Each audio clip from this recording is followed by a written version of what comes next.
જય ગૌ માતા. ગૌ માતા અને જ્યોતિષ સિક્કાની બે બાજુ છે. જો આ ઉપાય તમે દરરોજ કરશો તો તમારા ઘરમાં શાંતિ રહેશે અને પ્રગતિ થશે.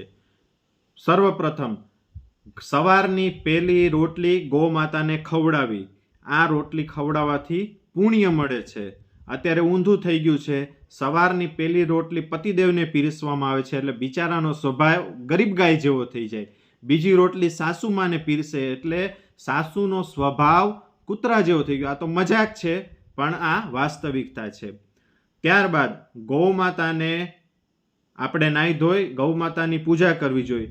આ પૂજા કરવાથી દેવી દેવતા પ્રસન્ન થાય છે અને ઘરમાં અનાજની કમી રહેતી નથી.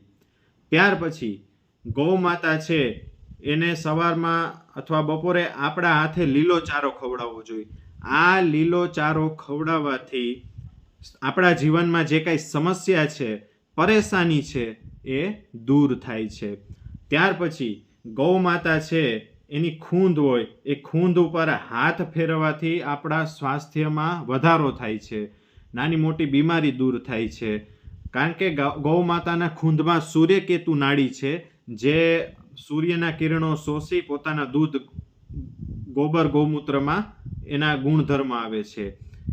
ત્યાર પછી જે ગૌ માતાના ગોબરમાંથી બનેલી ધૂપ સ્ટિક છે, આ રીતની ધૂપબત્તી હોય ગાયના ગોબરમાંથી ગૌશાળા દ્વારા બનાવેલી હોય, આ ધૂપબત્તી સળગાવવાથી ઘરમાં શાંતિ રહે છે અને જે કાંઈ નાના મોટા પ્રશ્ન હોય એ આપણા નાના મોટા પ્રશ્ન દૂર થાય છે. અને ખાસ જે નવગ્રહ પીડા છે, નવગ્રહ પીડા એમાંથી આપણને શાંતિ મળે છે, મુક્તિ મળે છે, પીડાઓ શાંત થઈ જાય છે.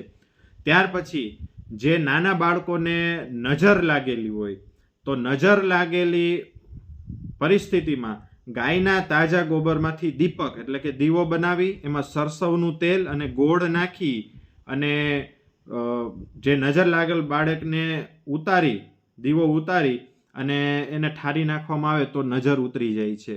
બીજો ઉપાય છે, નાના બાળકને જ્યારે નજર લાગી હોય ત્યારે ગાયનું તાજું દૂધ, ગાય એટલે દેશી ગાય, જર્સી ગાય નહીં, HF ગાય નહીં, માત્ર દેશી ગાય, ગીર ગાય, કાંકરેજ ગાય, જે તે પ્રાંતની દેશી ગાય છે એ દેશી ગાયનું દૂધ લઈ અને ડાબા હાથે બાળકને માથે 7 વખત ઉતારી અને રોડ ઉપર ફરતા, યાદ રાખજો પાળેલા કૂતરાની રોડ ઉપર ફરતા શ્વાન કૂતરા છે એને પાઈ દેશો, નજર ઉતરી જશે.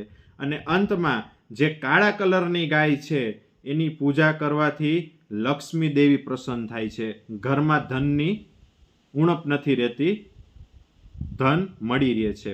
તો આ ગૌમાતા અને જ્યોતિષ બેયના સંકળાયેલા ઉપાય છે જે આપણે જીવનમાં કરશું તો પ્રગતિ અને શાંતિ થશે. અસ્તુ. જય ગૌ માતા.